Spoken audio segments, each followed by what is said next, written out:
Hi and welcome to another tutorial from Blender Insight. I think you recognize this image. If now you don't recognize this image, you may recognize something that is similar to this image.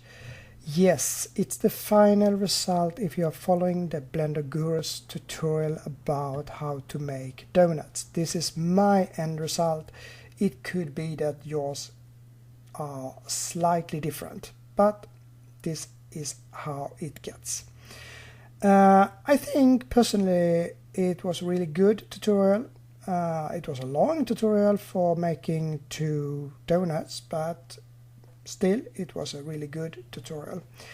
But I don't like the result that much because it doesn't look like a real donut. You have the shape and you have some colors, but the material is way off if you compare it to real donut, which we can do. So I can just take this up here and I can take a real donut out. This is a real donut, a photo, and this is what we were left with afterwards. Okay, it's pink here, yes. It's have some brown here, it's not like that. Okay, I can change that, but it also have some grease on it. It has some bumps. It's more light in color here, it's darker here and so on. You have nothing of that here. So this tutorial will be about creating new light, environment and material for our final donut. So let's start with what we have from the beginning, and I would like you all to take your last result from Blender Guru's tutorial, the blend file, and start with that one, so we start at the same point, because I will not do the first part that Blender Guru has done already. Okay, so let's go to a render view. This is how it looks, and if I click on my bread here, I have this material. It's some diffuse, glossy, mix shader and material output. And for like a couple of years ago, this was the way to mix diffuse and glossy, but after that the principal shader showed up, and today almost no Blender user has this set up anymore. You always use the principal shader because you will get the correct reflection and it will be easier to work with. So for all the materials that we have in this tutorial from Blender Guru will be exchanged with the principal shader, and so the bread.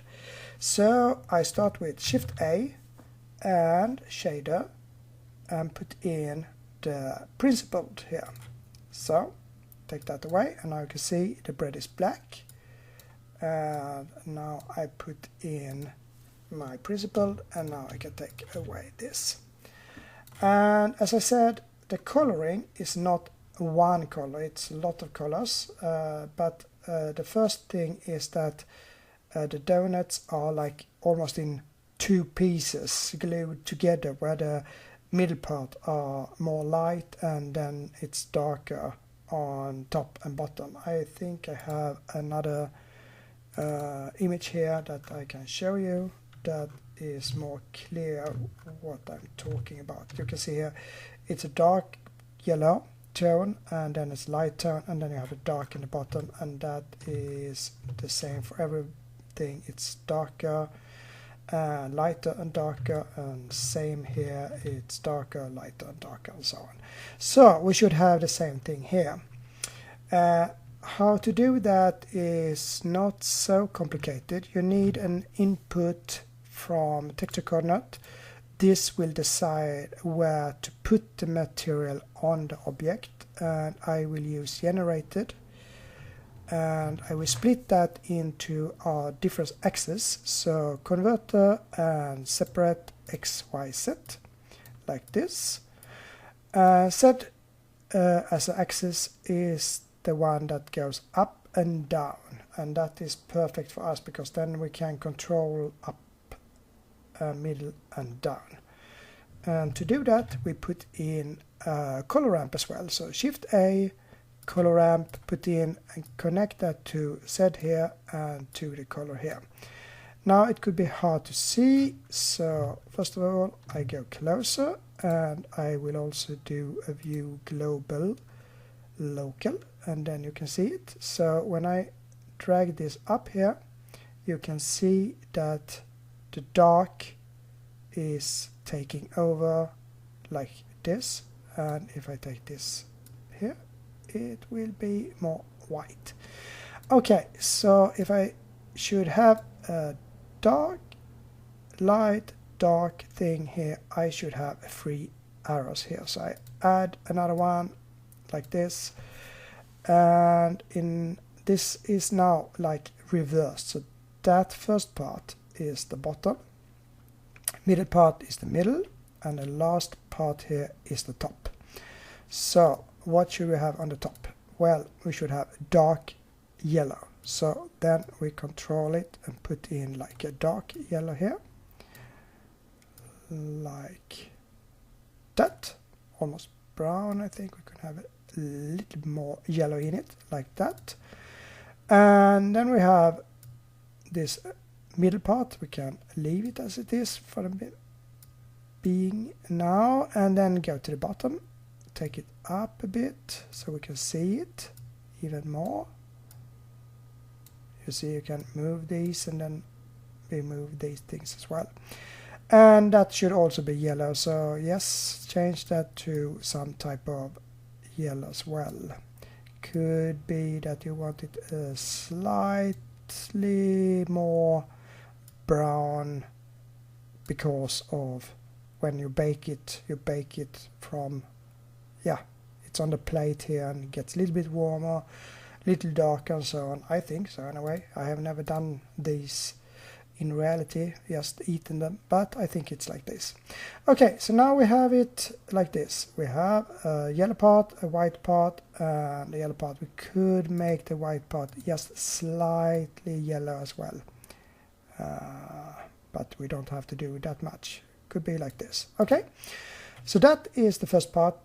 Already now it looks much better than the result you had when you were left with the tutorial from the beginning, but we have a much more thing to do. The first thing we should do is also to look at the border here. It's not straight, it goes a bit up and down and so on.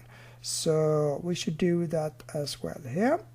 We can do it different ways, but how we do it, yeah, it doesn't matter, but we should do it with some type of a noise or whatever. So we add a texture, a noise texture, and we add something to control the noise texture with, multiply here, and that result we can put it in here, and I think the easiest thing would be just to add some add here as well. So convert the math and put in an add. Now you can see you have it almost in the bottom. If I take it up a bit, you see it goes up and it goes more and more distorted because of the higher value I use here. So a low value means less distortion and a high value means more distortion. So that is how much distortion you have, because then you multiply the noise factor. So we could also put in another math here as well to have a possibility to move it up or down a bit without changing the amount of distortion. So now I think we have all the components in here, and if I don't put anything in here, it uses generated, and if I use generated here, which I can do, it will be scaled in the form that the torus or donut has. So it will be more like a wave than a noise, because it will be, as I said, scaled in a long way here and a short here. If I instead use object, you see it goes up and down like this. In this case, I think it's better to have it following the donut like this. So I use generated, and I could change the scale a bit and take the distortion down a bit. So we almost, and then I move it up to where I want to have it like this. Okay, so now we have this, and it really looks much better like that. And that is the start. Now we need to do a lot more than this, of course, so I go to the next thing we should do, to look, I think we should look at this reference image to get that. You can see the color can vary a bit. Here you have more red in it than I have here, but that is easily fixed. You just go in and change the colors as you want to. This is the bottom, as I said before. This is the top, and more red. Okay. Yeah, it's up to you to play with it until you get something that is okay. The next thing is that it contains some bumps. It goes up and down and in and out and so on. So we put in some bumps as well. To put in bumps, we use the normal here.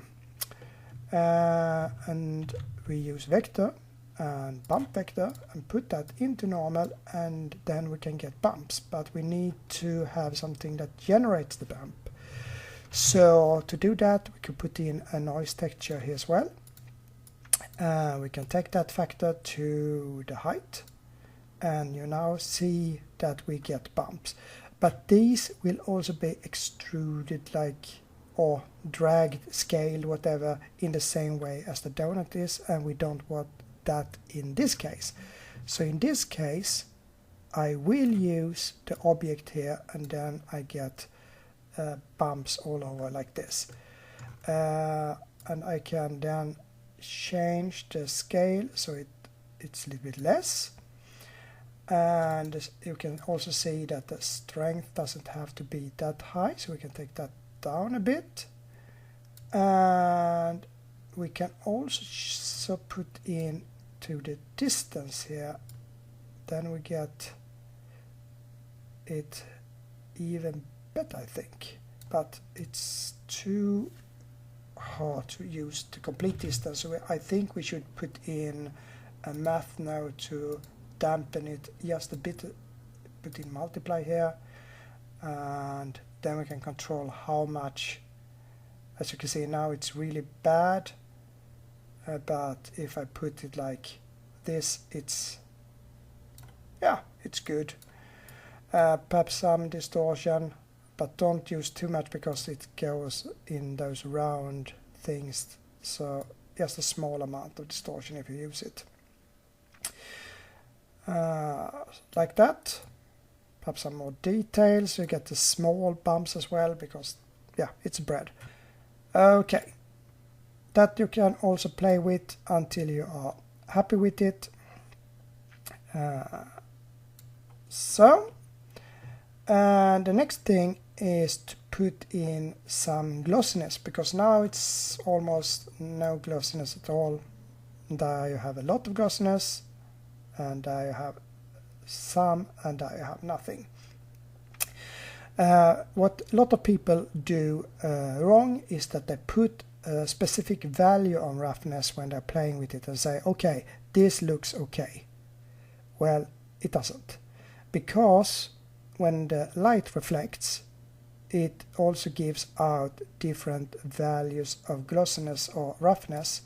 So what you should do is use the result you get from your noise to control the roughness as well, because if it goes up you get some roughness, and if it goes down you get another type of roughness, and so on. So you just can use Shift D and copy multiply here, so you can control how much roughness you should have, and take the factor, put it in the multiply, and put that into the roughness here. And now you can have a lot of roughness as well, and you can have a lot less roughness, and you can control it. But now when you control it, you get different type of roughness depending of the surface. So if it's up or down, it's more glossy, or when it's nearer the surface, and it's less glossy when it's down in this. So by using this way, you get a more natural look on this one. So now we have something that almost looks okay. It could be that we should do some bump as well on this part here, where you can see, so the part goes in or out a little bit, not just the color but also the structure. So we can use this one and put that into this as well. To do that, we can do different ways, but one way to do is to use a converter, RGB to black and white, take the color here, put it in here, and use another bump. So you can use Shift D, put that in, and put the height for this one into the normal for this one. And now you see, now we get a line for where we have this light thing as well. We can put it inwards or outwards like that, very easy. And that is good. So then you can play with the distance if you will, but I think that it should just be a very small amount, so like 0.5 or something like that.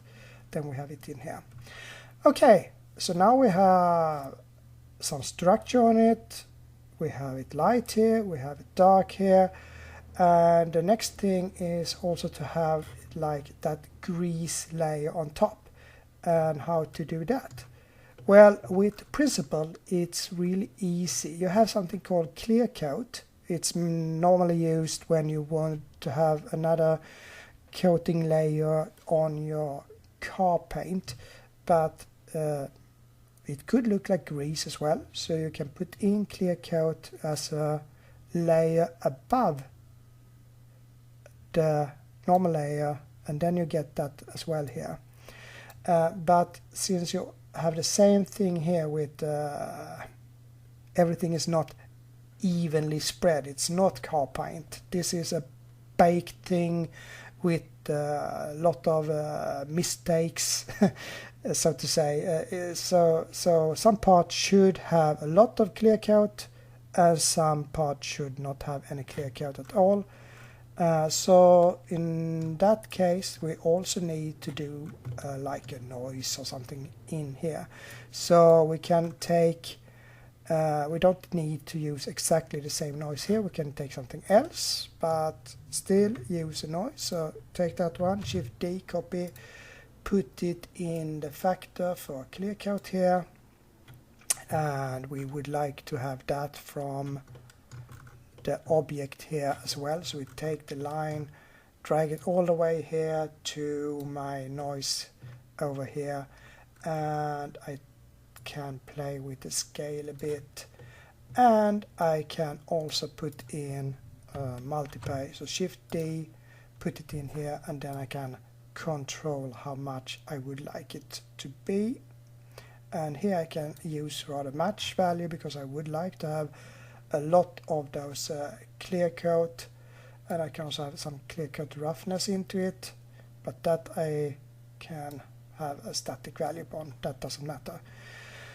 Okay, so now we have something that looks rather good, I think, anyway. We have one final step to do, and that is to also let some light go into this one. And for those that knows a little bit about material, you know that in this case we then have to use subsurface scattering. Subsurface scattering allows some light to go through the material into the object in the radius amount that you put here. So if I just take that up a little bit, not much, just a little bit, I get this into here. And as most things, I also want some variation on this one, so I copy that one, I copy this one, and I put that on the subsurface here, and I will use,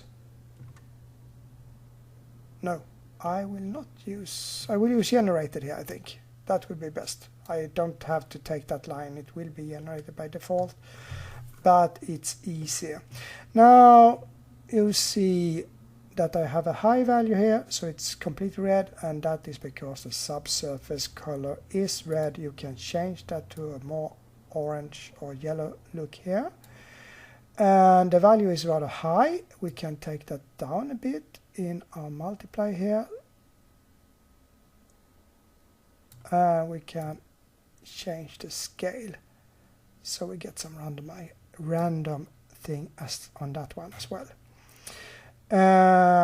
When you use subsurface scattering, the bumps disappear a bit, but you can still see them a little bit. So don't use too much of the surface. So a rather low value here, and then you still have the bumps and everything.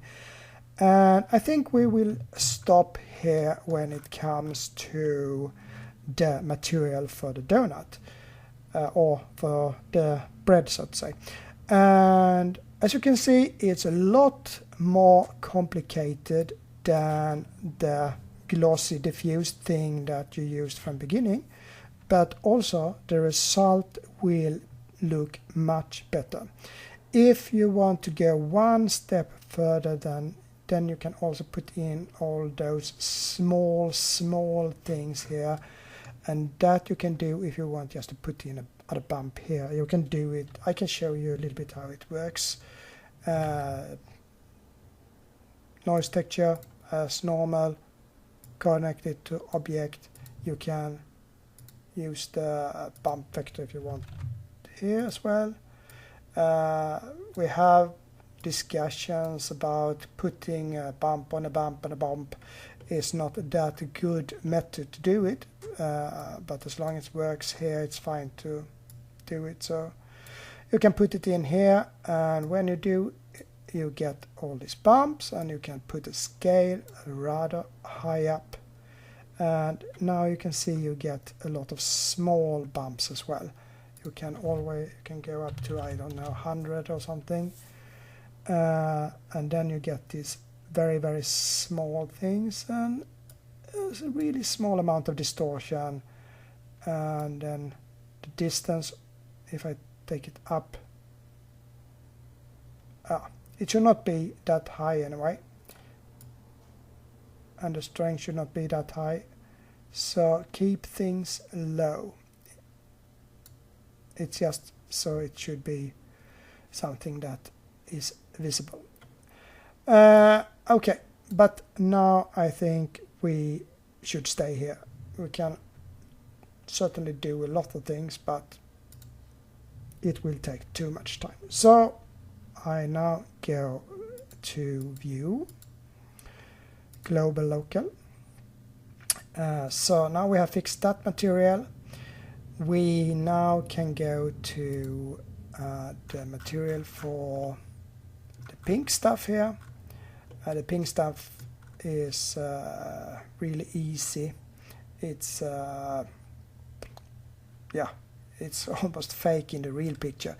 Yes, it's almost just diffuse and glossy, but we do as we did before. We take away this, and this, and add principal shader here as well. Put it in here, put it in here. You can put some pink on it, and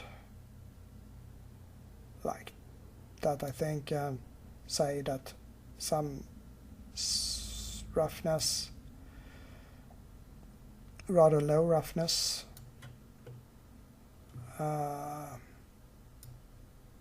tiny amount of clear coat, and almost finished like that. Doesn't have to do much more.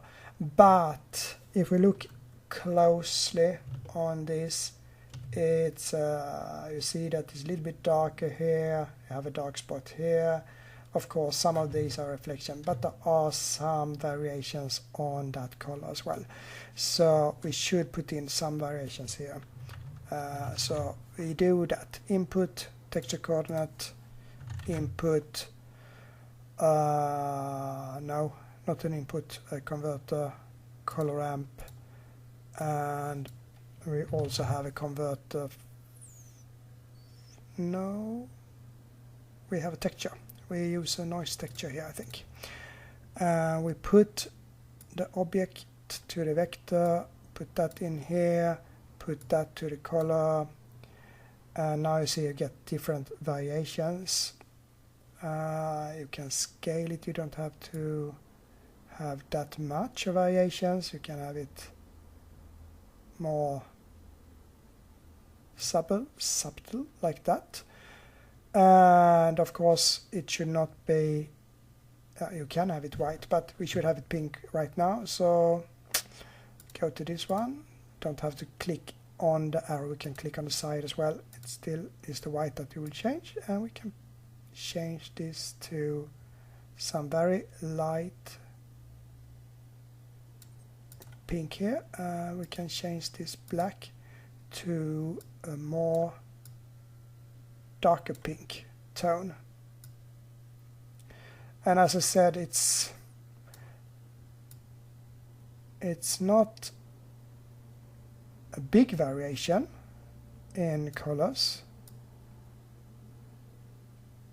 but still it makes it looks more real. Now I think I took too much, so I just take it down a bit here. The variation doesn't have to be big, it could be really small. It's just so you feel that there are some type of variation in the pink here. So it doesn't have to be much at all, just that, it's okay. And when you've done it like this, then you can just save, because now we have done so much with this, so we don't want it to crash. Okay, that was this.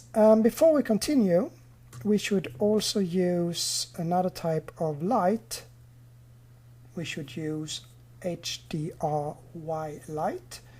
So I will go to the word setting, use nodes, and on color I will click on this point here and select environment texture, and now you can see everything is pink, and that is because we have not selected any image that is HDR. So I will go to my HDR and select something that came from HDR Heaven called Lapa. I think that will give a really good lighting for us. And if you can't find it, I can help you. You go here to Google, you write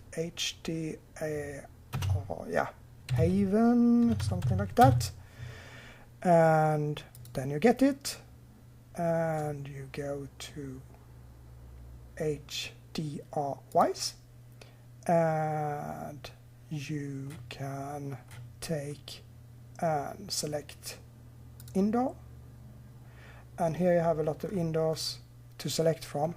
My selection was, and let's see, what did I take? You can take whatever you want, of course, but I don't remember. I think I used, yeah, I used that one, that called Lapa. So this is my setting. You can use whatever you want, but I think that this one worked very fine for the donut tutorial. So then just click on that one, and you can download the size you want, your higher size, better lighting and so on. I think I used 4K, so you can use that as well if you want to.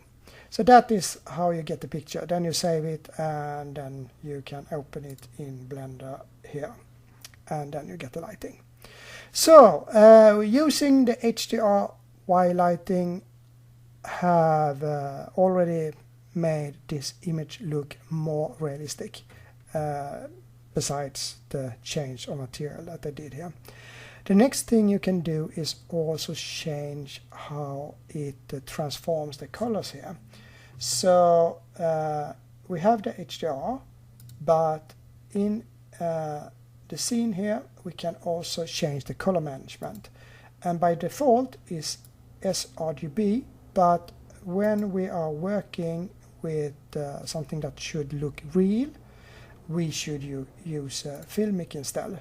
So we add that and change Filmic here, and default we can set it to Filmic, and you can see it gets rather blend, but you have here high contrast you can use to get more high contrast. And now you can see you have a rather high value of light, because now we have the HDRI, and we also have the light that was used from the Blender Guru tutorial. So we can take down the light a little bit. So I go to solid, and I take one of these lights, and I have here strength on that one. So now I can go to rendered again, go a little bit closer, and if I put that to 0, you see you get really dark shadows here. So some light we should have, but we don't need that much. Perhaps, I don't know, I use 40 or something like that. And then it's also lit by the side, so we have one here and one here. So if I put those to 0 as well, then we're not using them. See, this is 4000, it's really high. So, and I go to view camera, zoom in, and look at that one again. Now this is the lighting we get if we're not using any light at all from the outside. What we can do is take away the boring wall behind. So I take solid here, I select the wall. We didn't name these things, but we can. So I double click on that one, put that wall, so we know it. Right now I don't need to delete it, but I can hide it from a viewport, and I can hide it from render.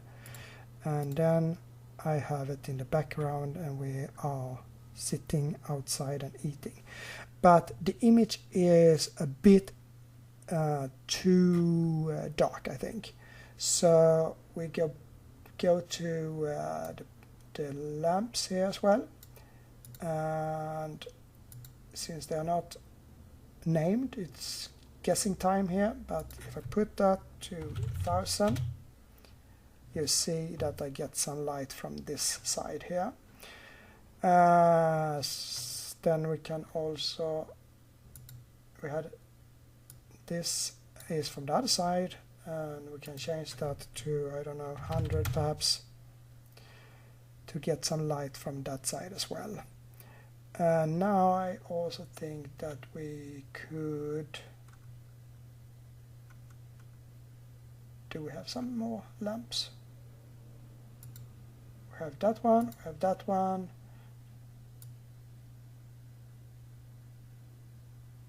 We had 3. Okay, we have an area lamp as well. And that I think we can take up to, like, I don't know, 200. I don't know.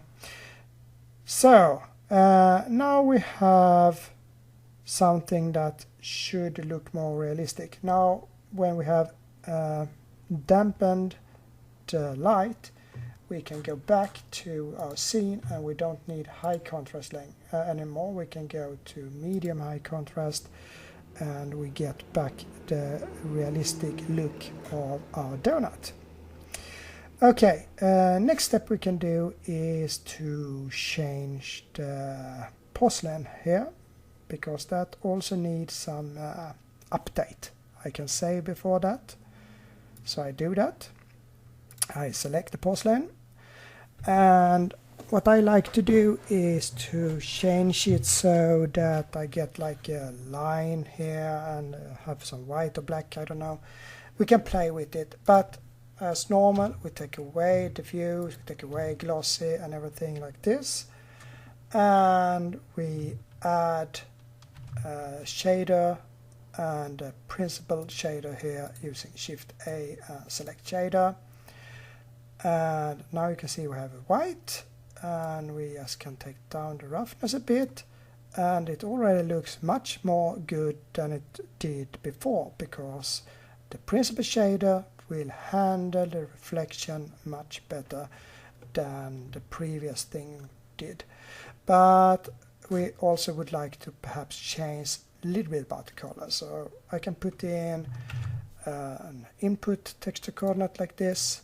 I can put in a Shift A converter and separate XYZ like this, and I could put in a converter color ramp, and this I think you have seen before. We put it in here, and we change this now to constant, and if I change that to constant, I can control things here in a much better way. So I also need, of course, connect it to something here.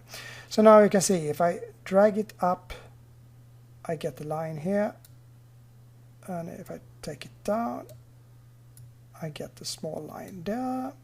So I can play with this like that, and now I get a really hard edge here. And if I want more like it's going in each other like that, I can do it like this, and I can change this of course to like, I don't know, something red like that or whatever.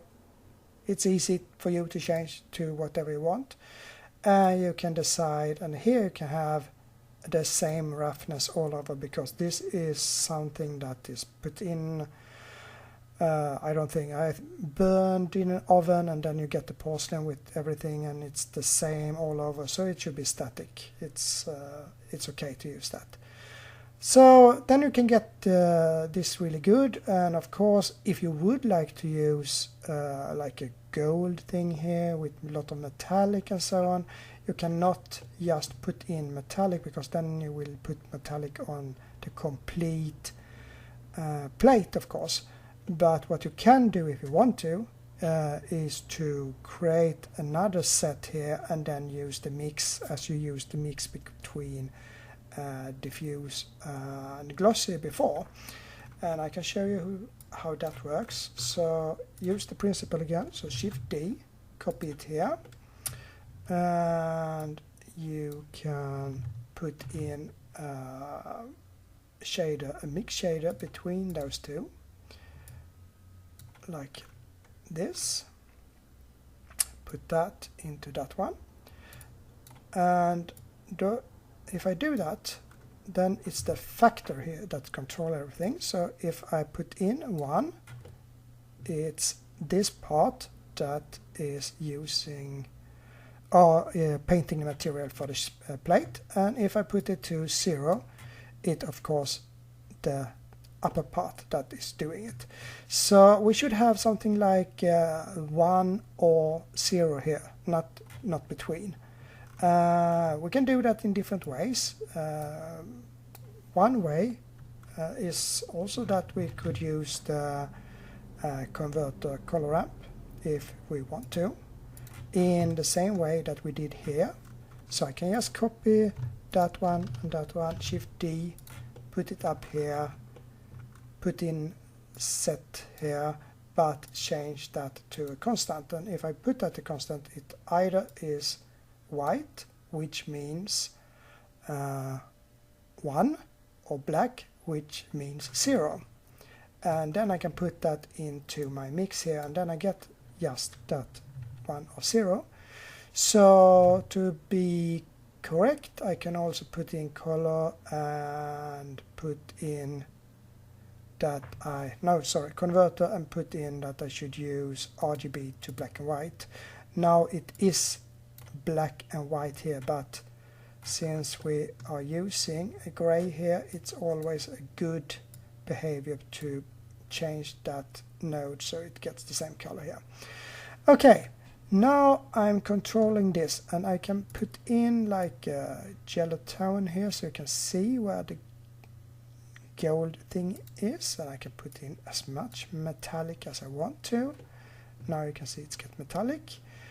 I can put in high or low roughness like that. It's really shining, and I would like to have that in top, just a small amount here. So what I do is that I control here, I can change this.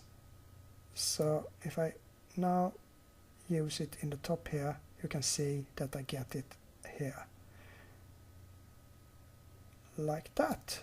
So now I have a material, I have a plate with porcelain in red and white, and I have some golden look here, and that material is called cap and plate. That is not changed, so I go to that, cap behind, and that is cap and plate 1. Okay, then I go to cap and plate, and now I have that as well here. Now if you zoom out, you can see it in the top here, but I will not see it in my final image. It will just be white, but that doesn't matter. Okay, now when we have done all the basic stuff, I did a render, just a few samples for fun to see where we have gone. So this is what we started with, and right now we have this. As you can see, we have a much more light bread here. We have a different type of reflection of the pink. You can see it's really hard here. It's more soft here. And the material looks way better when it comes to reflection all over. You can also see small bumps here. It's not too much, but small bumps that are on the bread and so on. We are far from finished, but already now you can see a lot of difference. So let's go to the next step, and I think that will be the sprinkles. So what I will do here is that I will go to the reference image, so we have this, and to our 3D view, where I will go to solid so it's easier to see. Here we have our sprinkle. I will not change the fact that some of these are interacting with each other, because I will still use the image that you got from Blender Guru. So it's just small adjustments, so we leave that. But I will change the size and the amount of sprinkles. And I will also change the shape of them, because if you look a little bit close here, you can see that yes, some are longer than others and some are shorter, but they are also bent a bit. Some of these are not quite straight, some of them are just a little bit bent here and just a little bit bent there. Since we're working with the sprinkles, we also need to look close to see some other things here. And what you can see is, if you look at this blue here, for instance, you can see it's not the same blue amount all over. It's a little bit lighter here, it's darker here and lighter here, and so on. And the same goes with other, because they are covered in like a thin layer of sugar that you can see through, but the layer will be scratched and so on, and sooner or later you will get different color on each of these. So they are not the same color straight over. They are, yeah, a little bit different. Not much, but you can see it, and if they are exactly the same all over, you will feel that it's fake, as you can see in my picture here. So we need to change that as well. Also, I think they are a little bit bigger than these, and perhaps should be more colorful and so on. So let's do some work on the sprinkles.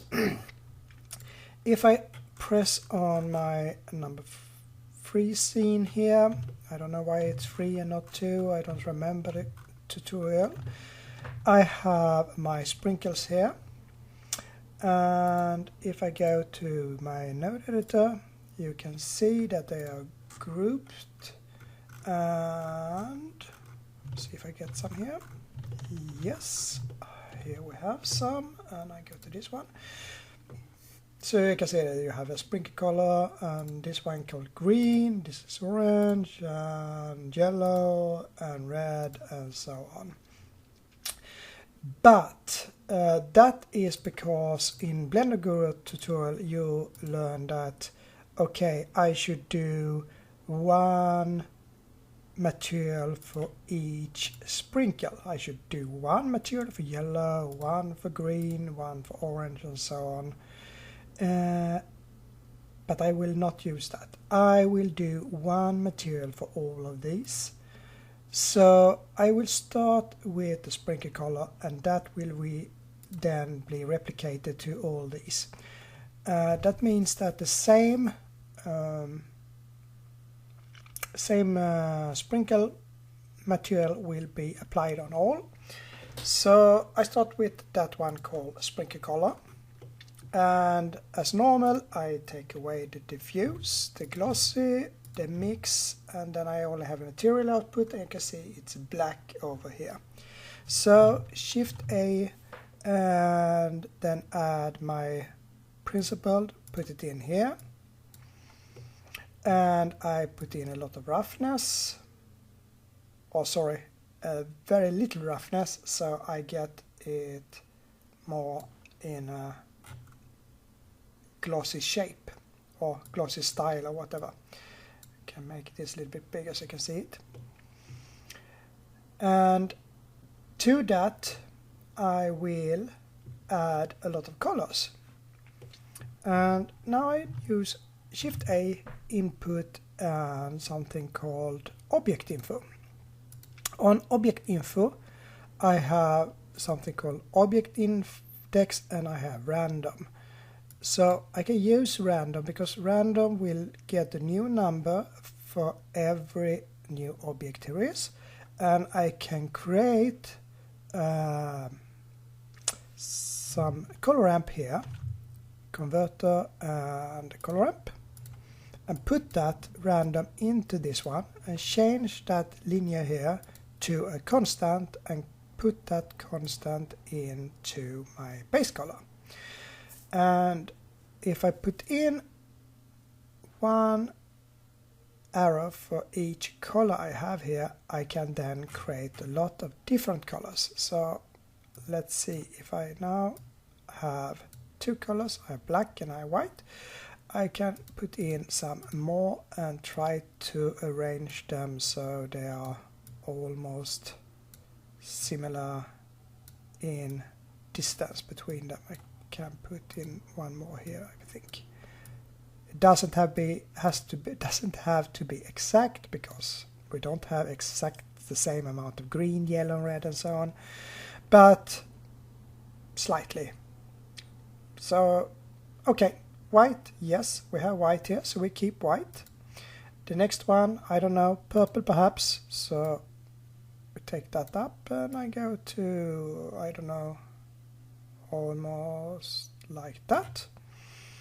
And then we have blue, we have light blue, and we have a darker blue, I think, but we have blue at least. So I go up and I take a blue color here, and then I have what? I have green as well, so I put green here.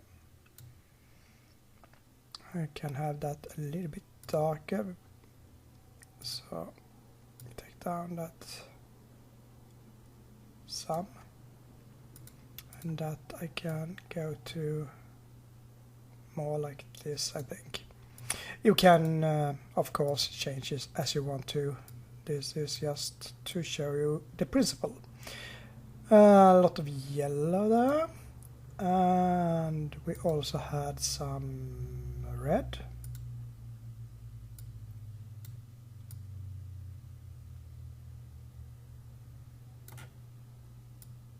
Okay. So this is what I have, and that is my sprinkle color. And if I now put that sprinkle color to everything here, sprinkle color there, and then the sprinkle color there, and my sprinkle color here, and my sprinkle color there, and I go to rendered. You can see, okay, now we have the camera like in not a sharp way because they are far from focus, but you can see that we have different colors on them. So we pick random color from the color ramp here. Okay, now I would like them to be not just that, because as I said before, they have different type here. It's lighter, it's darker, and most of that is dependent on the layer of sugar, as I said, that we should change a bit. So that we do with my roughness here. So I can take it up and take it down, and to do that I put in a noise texture, which I control using an input texture coordinate and object, and I also add some math to be able to control the amount of glossiness I use. So I put that to multiply and put that into roughness. And if I now take up my scale a bit here, and I take down this,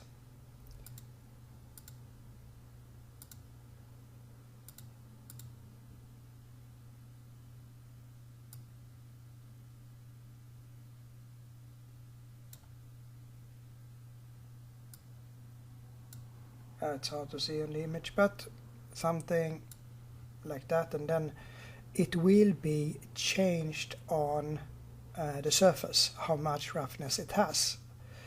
And we should also play just a little bit with the color itself. So to do that, we mix this color with another color, and the easiest thing to do that is to, guess what, use a noise texture, put that onto the object here, oh sorry, yeah, object, and to put in a color here, mix RGB, and we should mix it with the same color that we use, but perhaps a bit brighter. So then we put in a color bright contrast in between here, so that we put in here, that we put in there, and we use the factor from the noise into how much brightness we will put into the mix here, and then we can decide how much more we would like to have. So now you can see if I can go to the camera. I don't use radius here. Okay. Now radius, distance, and we have focus again. So if I now go close to my sprinkles, you have them there, and I go back to my surface here, and now you can see that I can change here. You can see it's lighter and darker, and if I take down the scale a bit, you get more like this, which is a little bit more like the image here. Contrast, we can take it up a bit, as you can see. We can also play with how much glossiness we would like to have. And we put in, I think, another math between here to be able to control the effect of the contrast, so it doesn't make too much. This is very small objects, so it will not be that crucial, but it should be some type of feeling that, okay, there are some changes on these. Now when we have the color on place, it's time to change the sprinkles as well, since as I said before, they are not matching in size really. So to do that, we go into edit mode, but as I don't know if you remember it, but it was like a mirror modifier that was used in the Blender Guru tutorial. And if I use the mirror modifier, it will be so that if I change the top, it will change the bottom as well, and these are not symmetrical, so we need to get rid of the mirror modifier.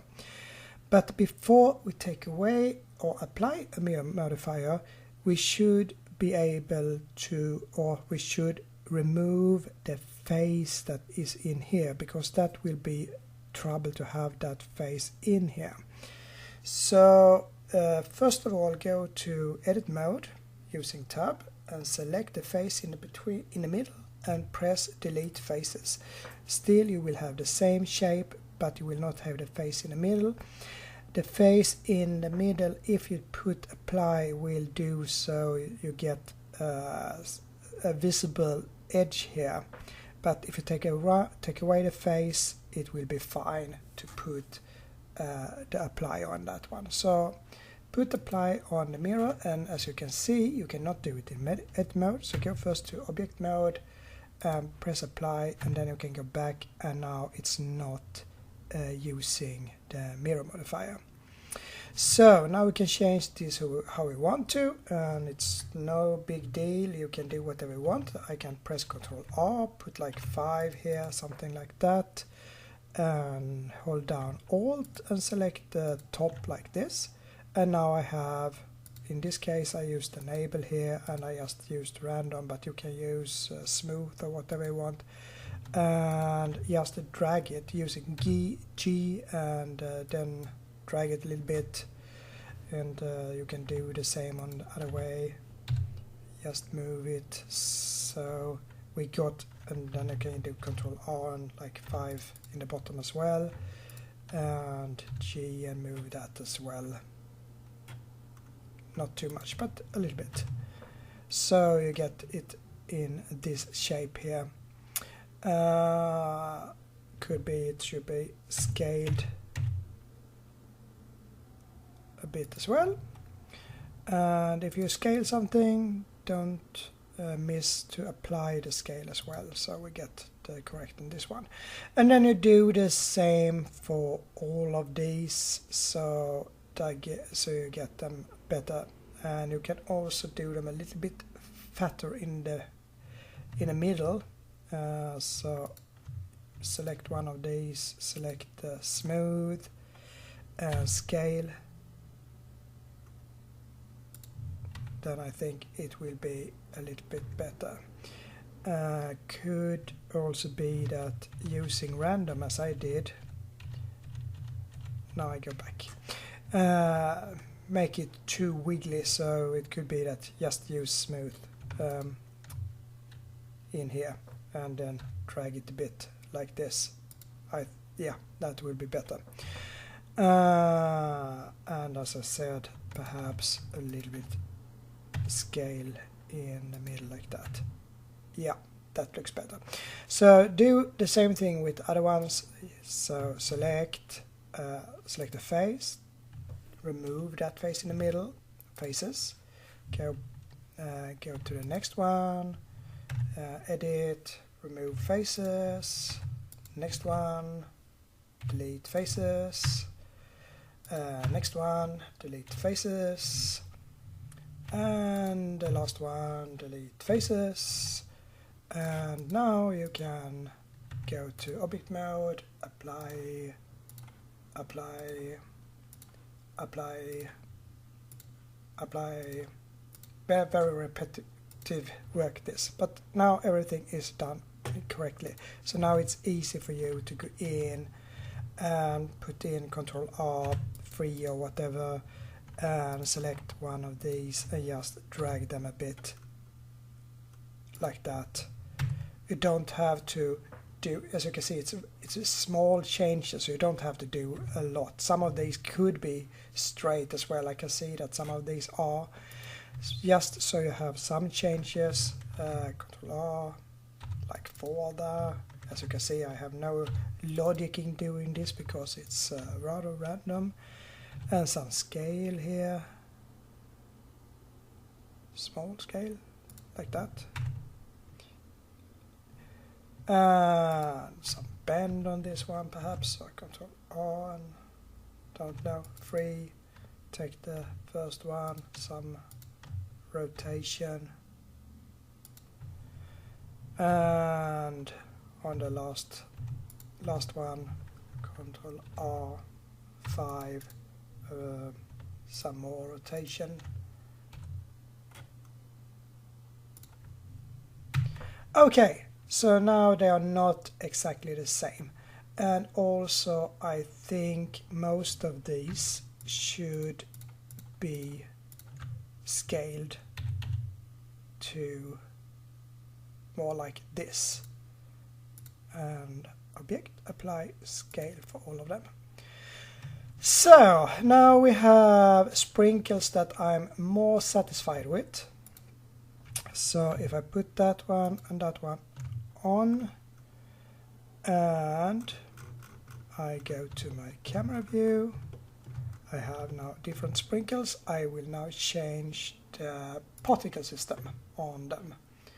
So if I go to the particle, I have here number and hair length and so on for my sprinkles. So I think I will put only 200 or something like that.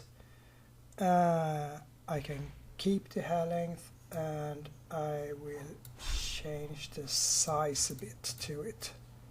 Now it's more like this one.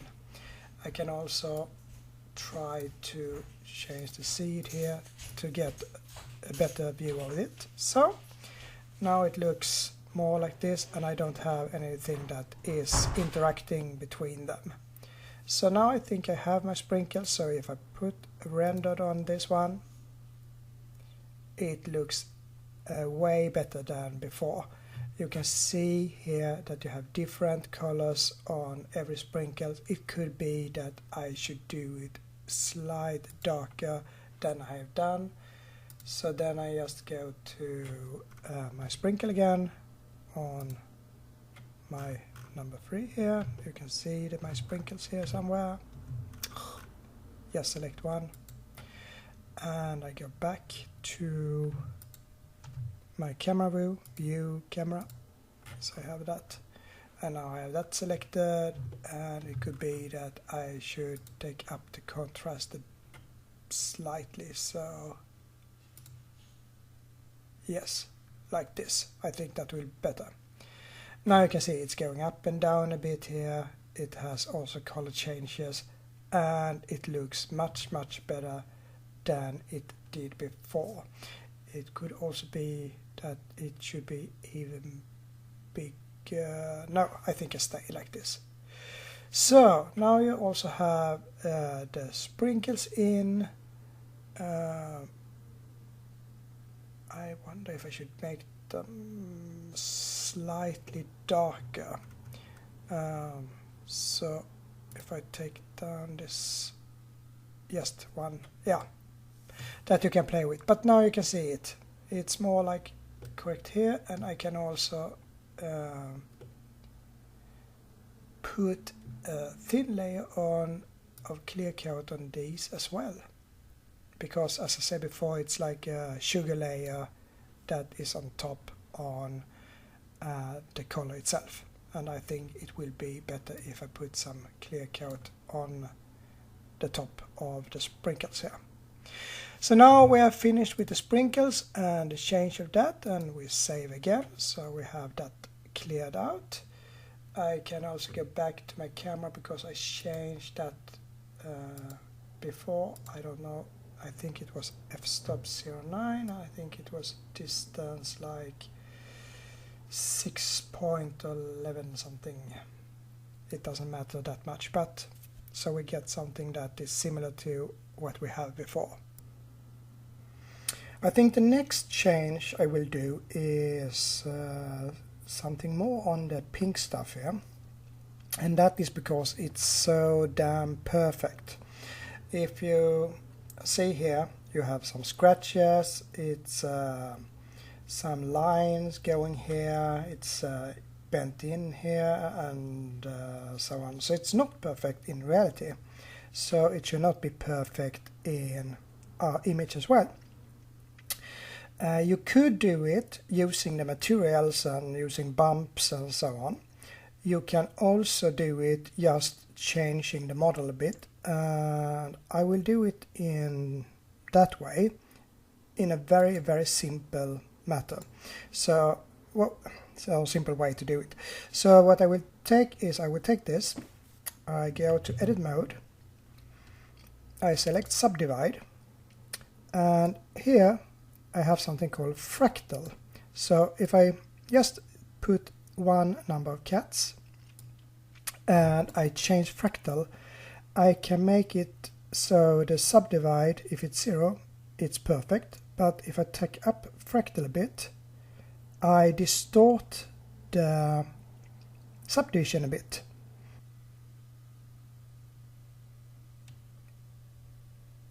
You can also see that you get some bumps and so on. You don't have to overdo it because it's almost okay here, but small amount will make it look a lot better here. Now you can see it has been divided into bits and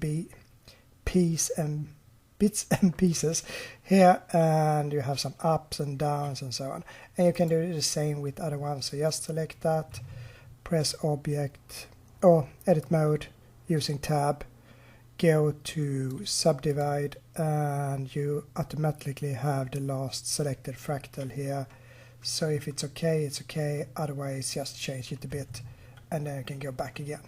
So now it's not perfect anymore, and meaning not perfect, it's meaning good in when it comes to realistic things. Now it's bent here, and you can see it's reflecting on it, and it looks more realistic. So all those tiny things is really good to put in to your donut if you want it to be a very good one. Okay, now I should learn you or teach you a little bit about how to change the HDRI background and the light reflection and so on from the HDRI image. And that is easily done by like just rotating the image, scaling and so on. And to do that, you just go to this word menu, and when you do that, I just go down here, you can see that here is the environment texture, which is this lapa.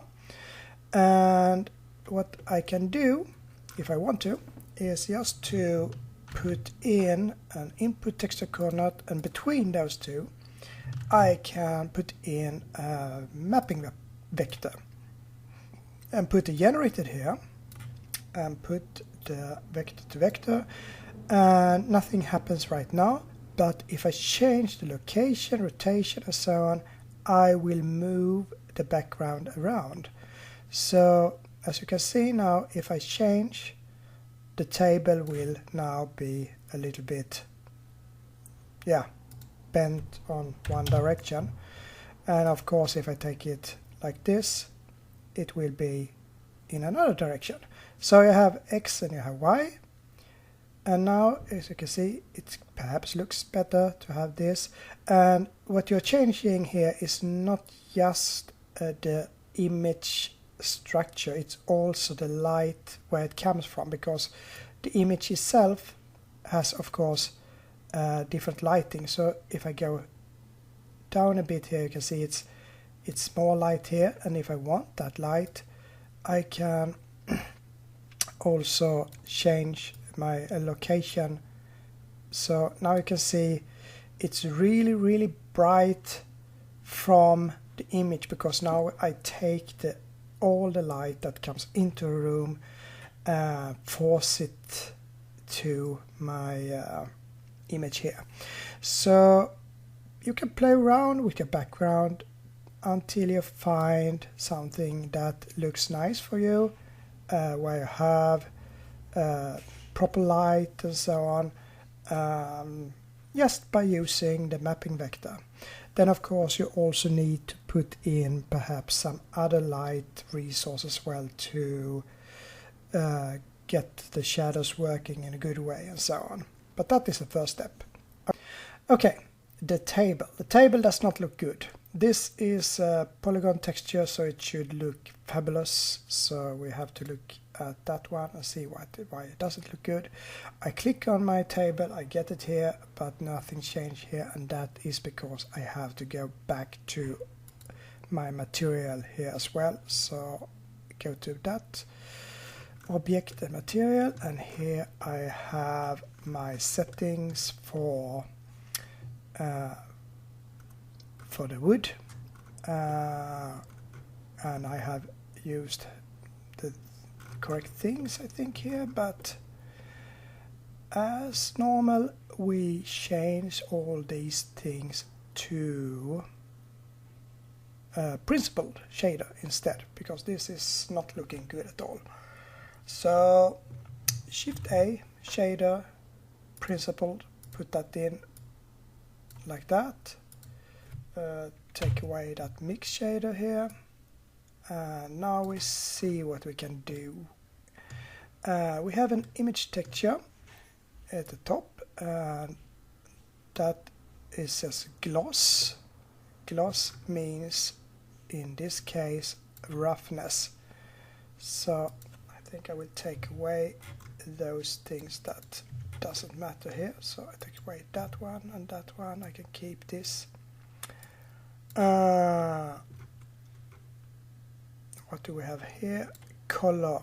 Color is what we need from the beginning, so I put the color into the color. Okay, now I have my colors. Good. As I was talking about before, this is gloss and this is roughness. Almost the same, but not the same. We should invert that. So Shift A, color, invert, put that in, put that into that, that to roughness, and now I get the correct roughness as well. Then we have some bumps that we need to have, and I believe that those bumps are in this one called normal. Yes, so we, instead of using vector bump, we use a vector normal map. We put that into here, and now we get those bumps as well. We can take down the strength a bit, like this. Yeah, so this is how it should look. Okay, fine, then it is how it looks, but I don't like it, so what should I do? Yeah, I can go with this, of course, but I can also play a little with the image color here and create some bumps as well into this. So what I will do, I think I will do like this. I will put in a vector bump, put it in here we are still using the normal map that we get from this image, but I will also use the coloring here to get all these in as well. I think here I should have some bumps and so on. So what I do is I take a converter, RGB to black and white, put it in here, put that into my, get it a bit closer so you can see, this was from the color image. I put that into my height here, and now you see, now I get all these small lines that I was searching for. I don't need 100% strength, so I can take this down a bit like that. Okay, I would like to have the table a little bit more variation in color because of, yeah, should be some wear and tear on that one. So I will put that into my image texture as well. So what I do is I put in a texture and a noise texture, and I put that in a color, mix RGB, put that in here, and I take that color that I have, I put in another color, but in this case I use bright contrast. I will use the same method that I used for the sprinkles, so to say. So now I have two different, and I can control by going back and forth. No changes will be done because this is not changed. If I take this up, you can see it's really bright, like that. And if I take it down, it's not that bright. I can also go the other direction, so I take minus here, then I get these colors here, and so on. So if I just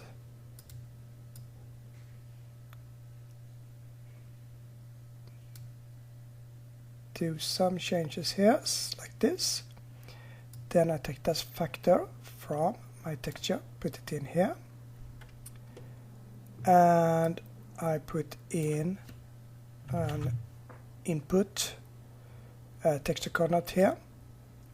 Then I can control that using object here, and I can scale it up a bit, but not too much, just so. And I don't want it to be really this much, so what I can do here is also that I put in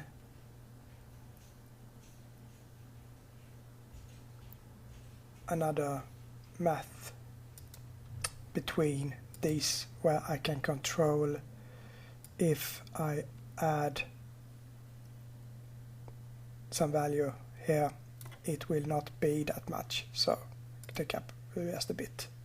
It's just to get some small variation, and if I take this really high up, you can see how it will affect. So can do like this, and now you see, and now I can take down the scale a bit.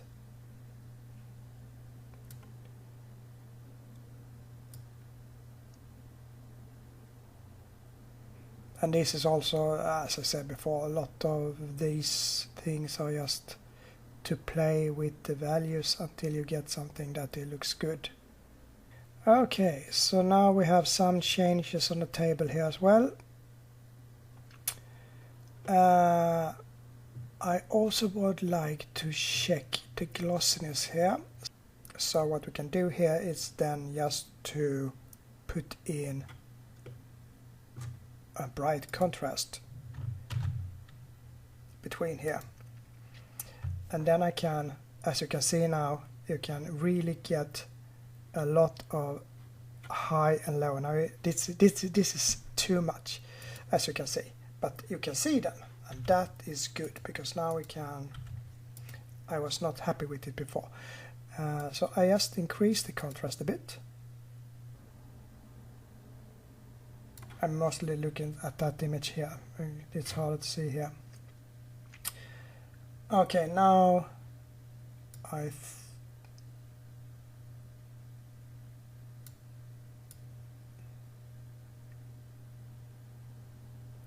yeah, I can sit here for a long time and just change things because it's always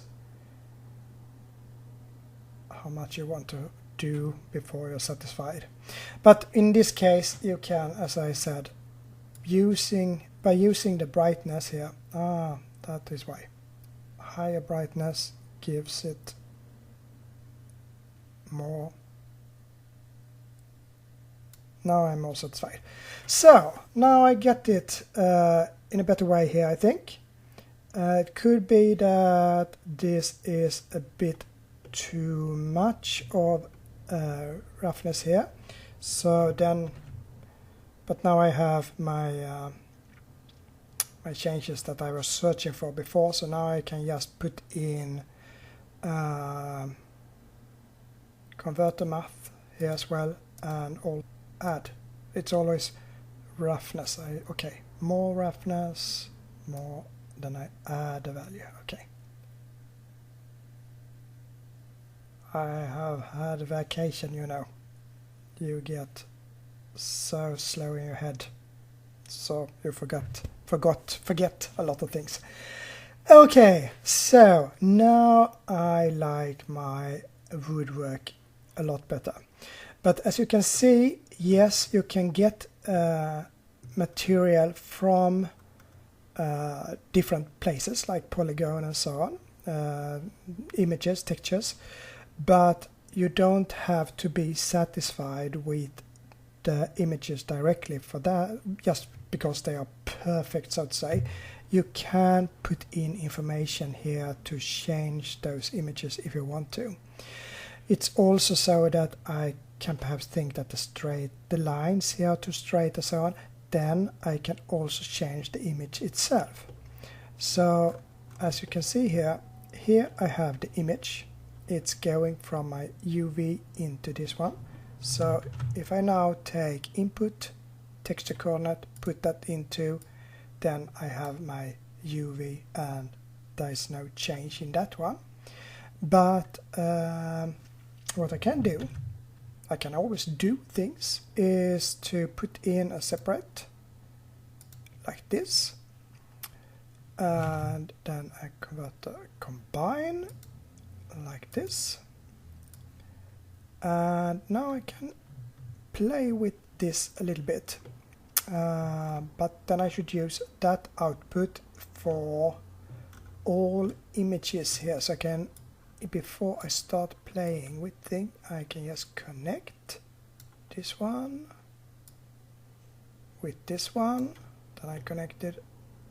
Yes, I have now connected those three images that I was using. Nothing has changed, but it will be changed.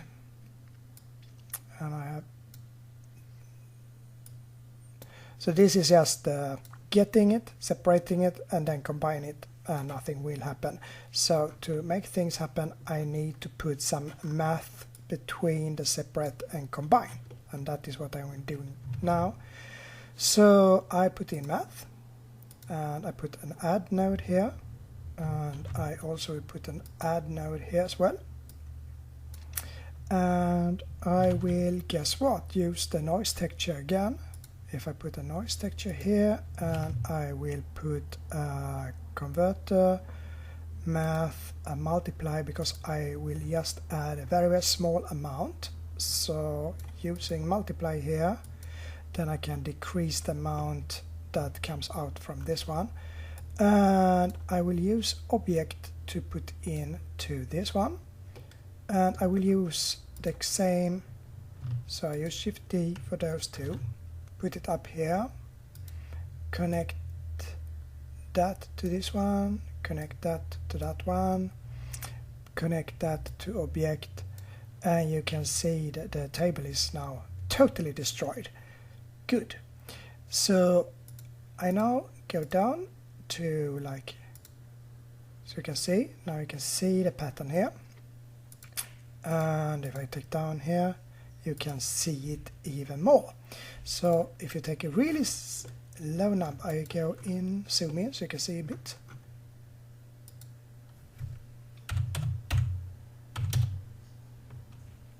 Like, can even take it down to 0.1 or something like that, and I can do the same on this. So I just put 0 here. Now you can see that I have not that straight lines on my wood, and that I think is good. So I don't need to have that big changes, but small, some distortion, perhaps some detail, and now I have something that is not 100% perfect, and I think that is good. I don't want 100% perfect, as you perhaps know by now. So like that, and I think I'm almost finished with this.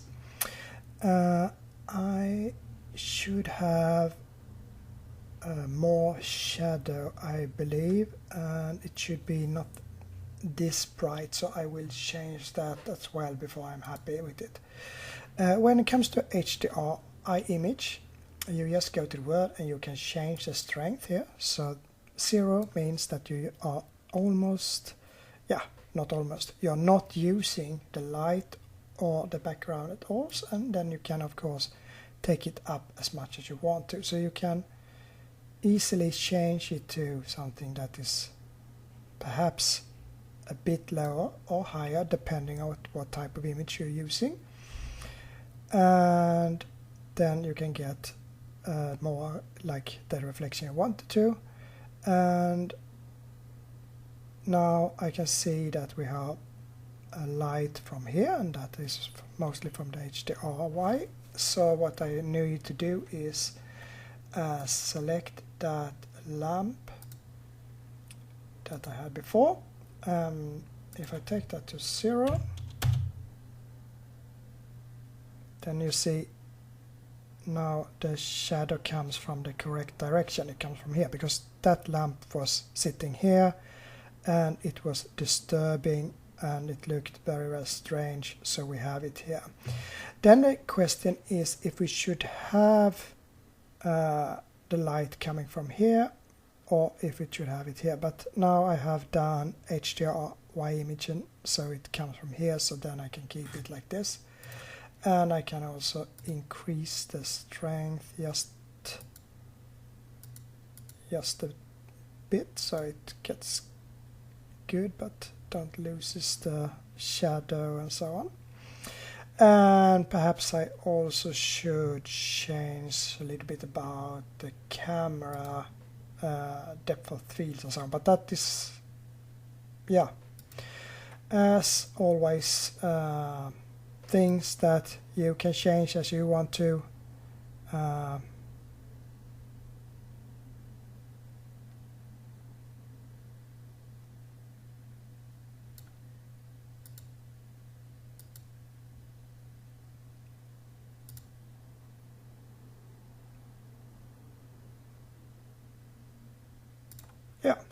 Something like that. I think it will be okay.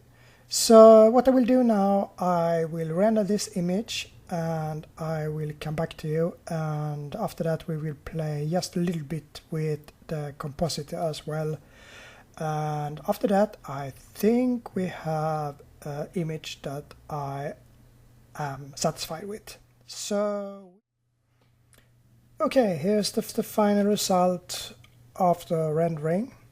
And what we have left to do is to go into the compositor editor and perhaps change a few parameters, because the parameter set before was for the first image. Now we've done a lot of changes in it, so it's time for us to do the changes on the compositor as well.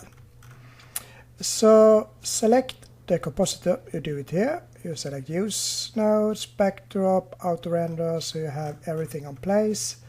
And if you followed the Blender Guru tutorial, there should be something here that you can change. So as you can see, you have color balance, foreglow and so on. If you set it to high, it will take longer time. If you put it to low, it will be much faster, but you will get also perhaps not that good result. So it's a little bit up to you how you would like to have, if you would like to have this more blurry result, or if you don't want it. But I think it will work with low in this case. You can also mix it a little bit with the background to get it a little bit less when it comes to the glare. You can do a lot of things in the compositor. This is mainly the basic stuff that is in there. You can change a little bit with the color, and you can see just a small adjustment will do a lot on your things here. So be careful when you're using them, so you don't overuse it, because it could really ruin things instead of doing it better. Okay, so in principle I can just leave it like this, and I think it will be okay. What you can do if you want to is also add things like sunbeams and so on. I don't think I will do it in the final image, but I can show you how it is done. You start with the picture that you have, and you go into filter, and there you have sunbeams. So you put that sunbeams in there. You take the image, which will be the source for the sunbeams, and you just put it in here, and from the first time you have nothing, and that is because you don't have any ray length. If you change the ray length, you will see the sunbeams going up here. I removed the other image here because of the ease to show you X and Y here, because if you change that one, you change X, which means that you move the sun in the direction here. So you can move it a little bit there, and you can move it perhaps in the Y direction, so you can move it up a bit. Sorry, go other way around.